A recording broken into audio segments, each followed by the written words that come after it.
This one has to be the most difficult video to make. It is my top 5 regrets of the Tesla Model 3, and it's so difficult because I would buy this car over and over and over again. I really don't have many regrets, but there are some things here that you need to know to protect your car. So really it's some advice.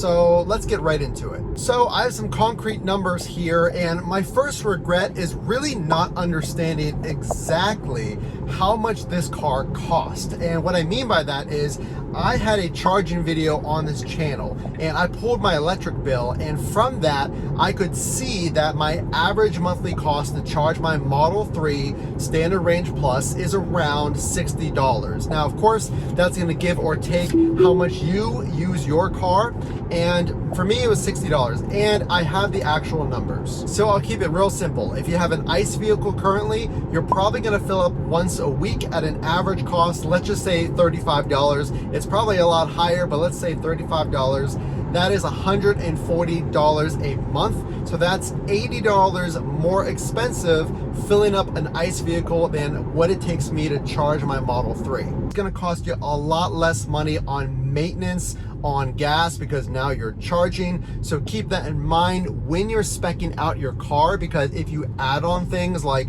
a white interior, upgraded wheels, a different color, it may seem like it's adding up because every single item costs around $1,000, and you'll see that monthly payment go up.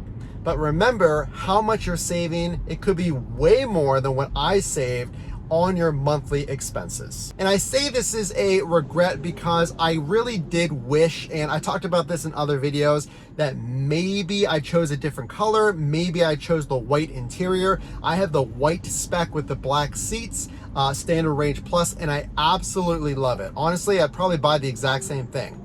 But if I knew how much I would save, maybe I would make a few more upgrades. So if you're thinking about maybe making those upgrades, you can do it in confidence. So this next one makes me cringe. I really do regret this 100%. So you're buying this beautiful Tesla, you're spending at least $40,000 on the base model of the Standard Range Plus. And already I've driven around 4,000 miles.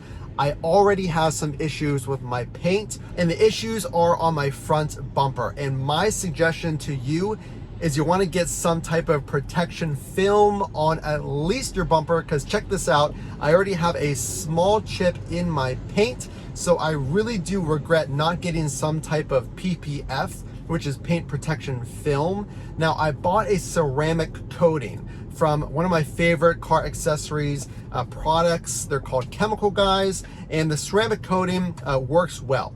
But nothing, in my opinion, I've seen online, I watched a ton of reviews, nothing seems to work better than the paint protection film. So that ties into my third regret, if you can even call it a regret. I bought some of my accessories ahead of time because I knew I wanted floor mats, a screen protector, and these are things that you need because they do not come with any type of carpet protection. So if you live in an area with snow, maybe you have kids, you're trying to keep that carpet clean from spilled drinks or mud and rain, make sure to check out the links in the description. It takes you to the best Tesla accessories with one click, and you want those before you take delivery. So my mistake was not getting all of my accessories before delivery.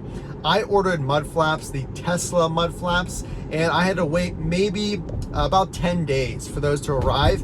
And I really wish I had those on day one, because it really does protect your paint, because the mud flaps block all of that gravel that your wheels are kicking up. And again, the floor mats, the screen protectors, those are really must-haves, because all your technology lies behind that screen, and your car is absolutely beautiful. You don't want to be trekking in snow or rain. So keep that in mind, get all of your accessories at once so it's taken care of. So if you have a current ICE vehicle, this probably applies to you. If you're considering potentially trading in that vehicle, I would watch my 1 month review video because I talk about trade-ins. But if you have a current car, which you probably do, and you're thinking about a Tesla, I regretted not getting one sooner. And I say that because if you have an aging ICE vehicle that has a ton of miles on it, you're probably approaching that time span where you have a lot of repairs. I paid at least $600 for some type of engine converter for my old Jeep Compass, and I had over 90,000 miles. My point is, I lost that money where I just, if I were to trade it in sooner, then I wouldn't have had to make that repair. So if you do have an aging car, consider just going and getting a Tesla right now, because you're gonna be a few months out to even take delivery. So you got a future plan almost.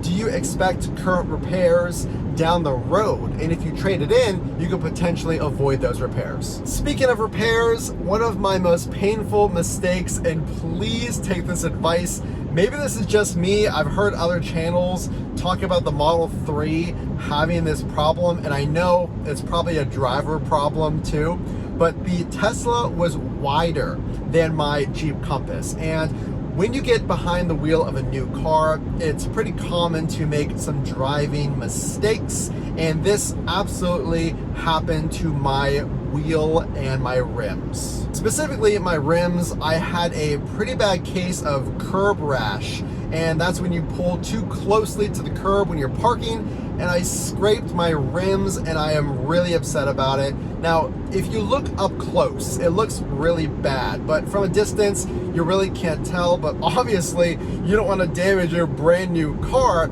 and here's the difference. So to give you an idea, I had a Jeep Compass, and my span of my wheel wells, or the space in between the tracks of the car, was 60.3 inches for my Jeep and 62.2 for my Tesla. So that's the front track width, or the distance between the middle of the wheels from the driver to the passenger side. So the Tesla was wider than my existing car.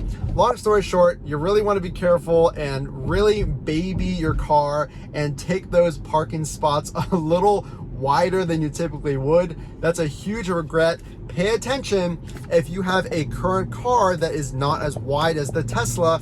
Be ready to take more care when you're parking. Don't make the mistake that I did. So clearly some of these are my fault, like the curb rash. You might be watching and thinking, how could you possibly give your car and your rims curb rash? Well, it's more of a caution if you're unaware that the Teslas may be more wider than your current car, but some of them are not my fault, like the chipping of my paint from the front and the front bumper area. PPF is a really smart way to go. So are these really regrets? They're more caution things to keep in mind, but overall, some things I really wish I could have changed or prevented on my specific Tesla Model 3. So if you have any advice for future Tesla owners, put them in the comment section below. And if you do like this content and you learned something, make sure to drop a like so that I know you enjoyed it, and subscribe for even more deep dive videos from the front to the trunk and everything in between. This is Matt. We'll see you in the next one.